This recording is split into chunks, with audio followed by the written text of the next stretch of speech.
চলতি মৌসুমে পর্যাপ্ত বৃষ্টি না হওয়ায় বিপাকে পড়েছে ঠাকুরগাঁয়ের আমন ধান চাষিরা। প্রখর রোদে আমন ক্ষেত শুকিয়ে গেছে, ক্ষেতে অতিরিক্ত আগাছা জন্মেছে, সেই সাথে দেখা দিয়েছে নানা রোগবালাই। কম বৃষ্টি ও গরমে ক্ষতি হচ্ছে ধানের। বিদ্যুতের ঘন ঘন লোডশেডিং এর কারণে ক্ষেতে সেচ দেয়া যাচ্ছে না। রোগবালাইয়ের কারণে জমিতে ব্যবহার করতে হচ্ছে অতিরিক্ত রাসায়নিক, বেড়েছে উৎপাদন খরচ।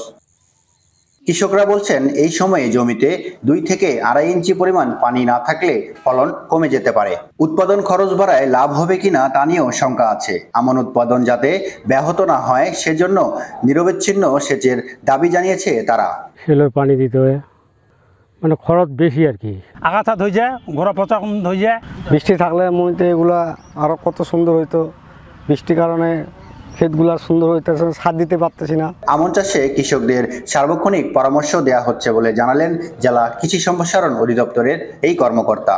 এখানে সার প্রাপ্তিতে কোনো সমস্যা নেই, কৃষকরা স্বাচ্ছন্দ্যে তাদের যে পরিচর্যা সেটি করতে পারছেন এবং আমরাও সার্বক্ষণিক পাশে থেকে কৃষকদেরকে পরামর্শ দিয়ে যাচ্ছি। ঠাকুরগাঁয়ে চলতি মৌসুমে 1,37,280 হেক্টর জমিতে আমন ধানের চাষ হয়েছে।